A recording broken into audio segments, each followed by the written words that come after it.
Today is the day that we are going to be working outside again. We are going to start the process of laying down some bricks. We have a brick pathway in our backyard, and the bricks are cool, they're great. We want to keep them, we want to reintegrate them, but the pathway that they had put down is sort of crooked, and we want to correct it and then also make a path to the greenhouse instead of it just going to the shed. So most of this project is going to be Josh's doing. I don't really know exactly how to tackle this project, but I'm kind of going to show you guys the process of how we end up doing it. And it's definitely not going to be a one-day process. We are going to be doing this for quite a few days. So we are also, I wanted to mention, we are not permanently laying the bricks in. We're just going to be doing sand. We are living in this house for, the next 35 years potentially, and we want the comfortability of not having anything permanent, especially for something like bricks that can shift over time. Or I guess if they were permanent, they wouldn't be shifting.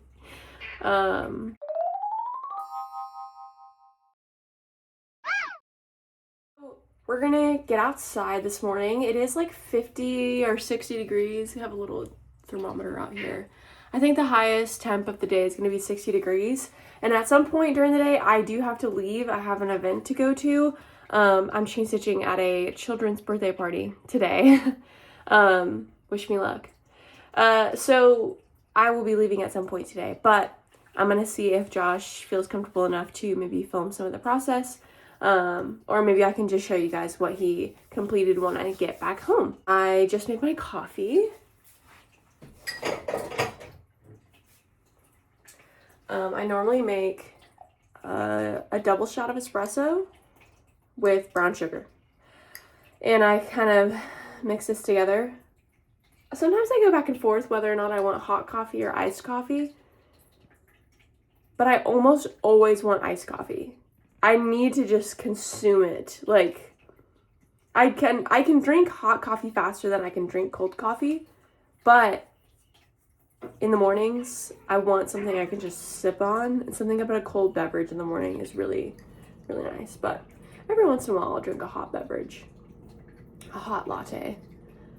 It also just, I feel like whenever I drink a hot latte, I feel like I use more milk than I would if I was drinking a cold latte. I don't know if that makes sense, but I think that's all mixed up. And then I'll take this and I'll dump milk directly into it, and then I'll put ice in it, and then it's good to go. I like doing this method also because it's really fast. I feel like in the morning, if coffee takes any longer than 5 minutes, I'm out. And if I do this method and I have somebody staying at my house, it's really easy for me to make them coffee too. So it works out.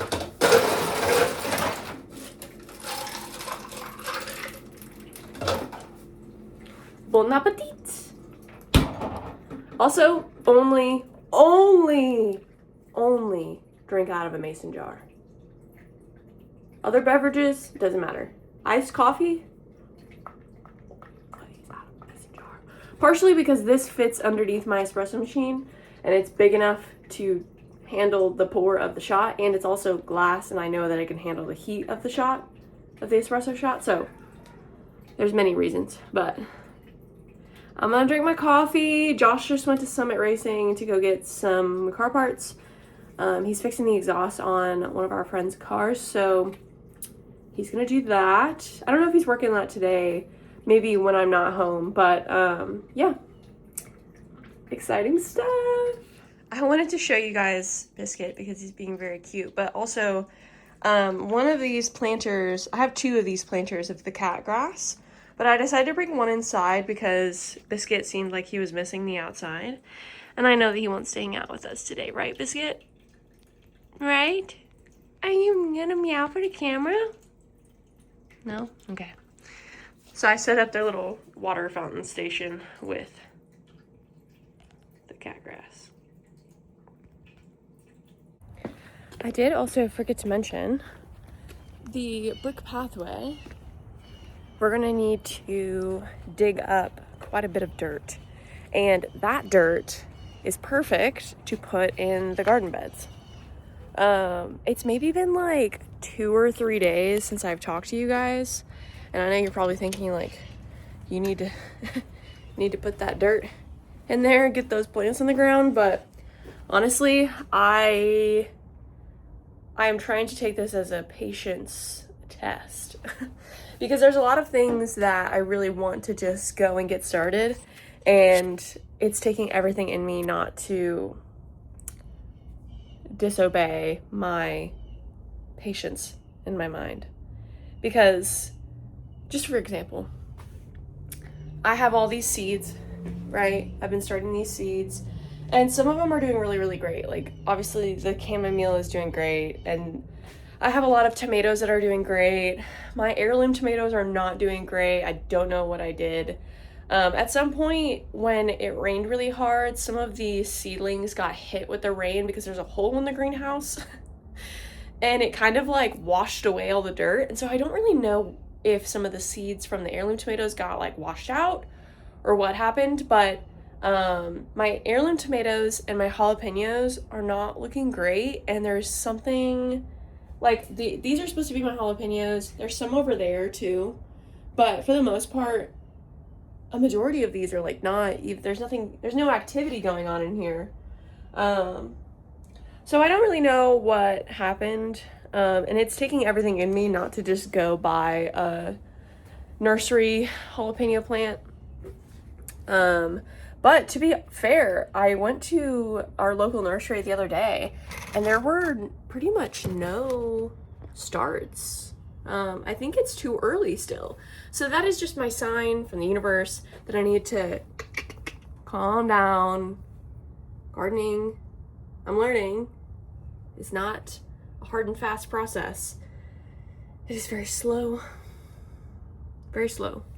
and mindful, because I also want to come out here and check on everything every day, multiple times a day, and water everything, because that's what you're supposed to do. You're supposed to water your seedlings. But I have noticed that, you know, depending on the temperature, how hot it gets in the greenhouse, and also just how much water is still remaining, some of the seed trays retain more water than the others. And by just continuously putting water back into that tray, even though if there's already water in there, is not good. And that is probably also the reason why those heirloom tomatoes have not grown. But everything else seems to be doing fine. I even have some little potato sprouts that have come up. And there were some seeds that were inside of the compost bin,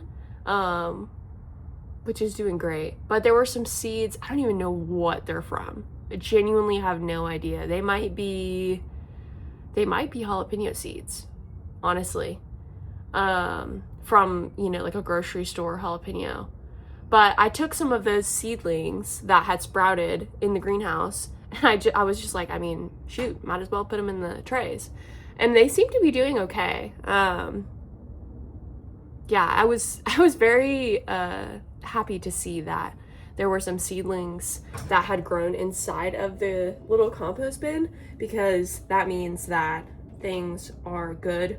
It's warm in there, it's wet in there, and seems like everybody's happy.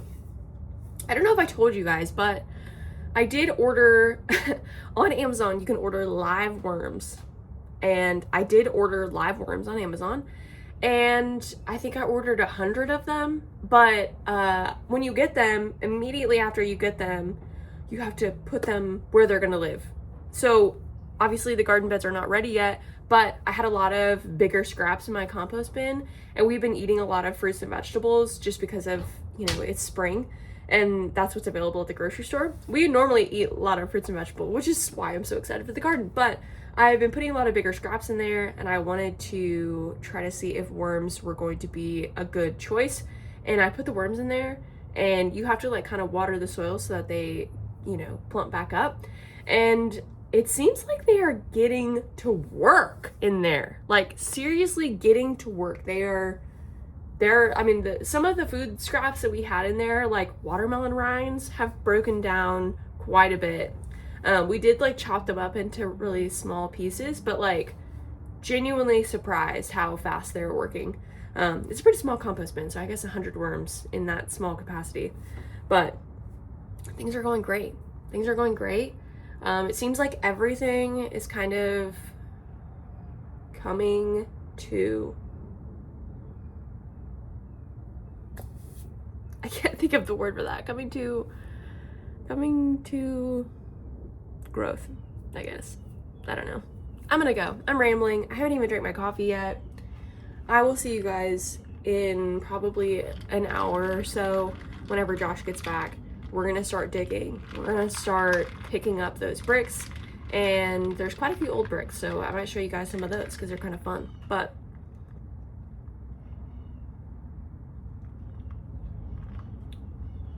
it's gonna be a good day. It's gonna be a good day.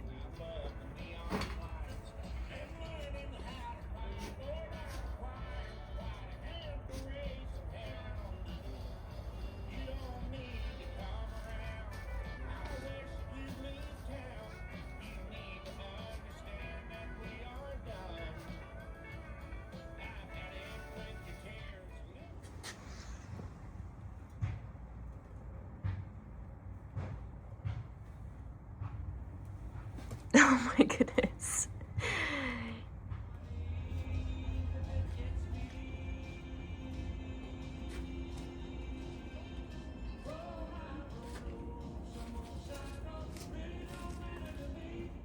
What are you doing? Filming for the video.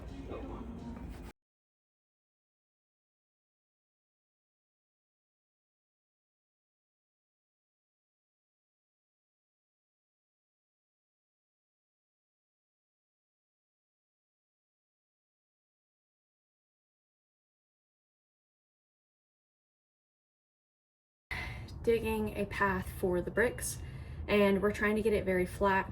We're not going to go the permanent route. We're going to get sand and kind of have them be set in that way. So we need to make sure the ground is really flat. We're working on moving the dirt around and trying to get it as level as possible. We also were taking the dirt that's inside of the pathway, the native soil that we have in our backyard, and we were putting it in the garden beds. And I'm gonna be honest, it was quite a bit of dirt, and I think it was like the perfect amount of dirt.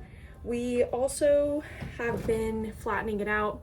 I will show you guys that in a second, but today we went to Home Depot and we got some soil. We got a raised bed mix. I'll insert some photos here of what we got. And then I also got I was gonna get like a manure or like a compost, and I ended up getting this mushroom compost, which is something I've never heard of, but apparently it will help with the acidity of the garden beds and also help with our clay native soil that we have, which is what mainly we have here in Texas. So we mixed, or I guess I should go over the layers one by one. The first layer was cardboard and some extra leaf bags that I had to put down for a weed barrier. On top of that, we had some sticks that had fallen from when we gathered the leaves, and also we cut down and kind of trimmed some bushes, and so we put those down on the bottom as like the woody layer. Then on top of that, we put leaves. Some of them have been out and about for a long time, so they've kind of decomposed and had a lot of good nutrients in them, I guess. We put those on a layer on top of the wood, and then we put a layer of the native soil, which is what we used from the pathway. Everything kind of just lined up perfectly. And then on top of the native soil, we put the compost, and then we raked it in, kind of mixed it. It says to mix it with the top like 3 inches of soil, so we did that. And then we put the regular like garden bed soil on top. We did not get enough bags to completely fill the beds. I think you're supposed to have like 2 inches. We have about like 3 or 4 inches. So we probably need at least another 3 bags per bed. And I don't know if even that's gonna be enough, because once we water everything, it's gonna get, you know, compacted. So I'm not sure, but we've got a really good thing going. I will most likely be planting stuff in the ground here soon.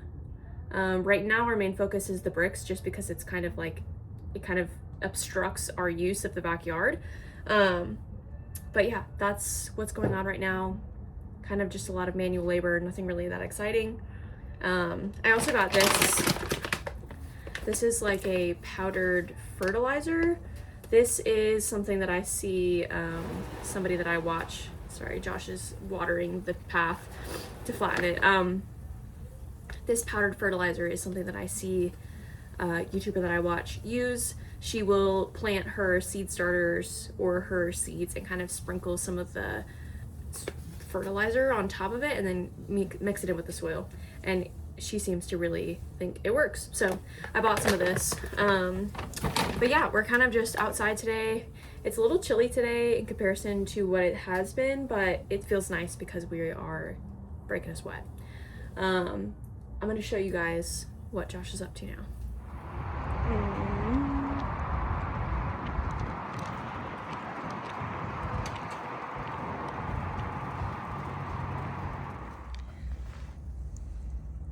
He's giving everything a good water. We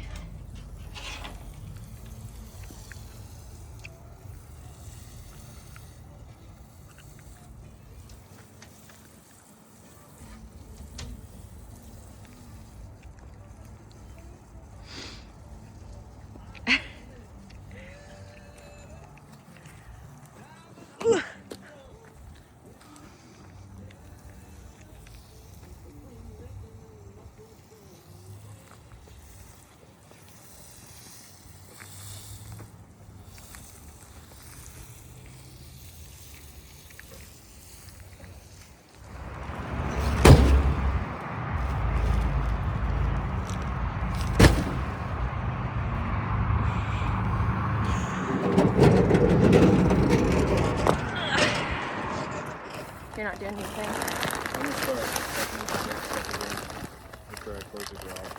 Okay.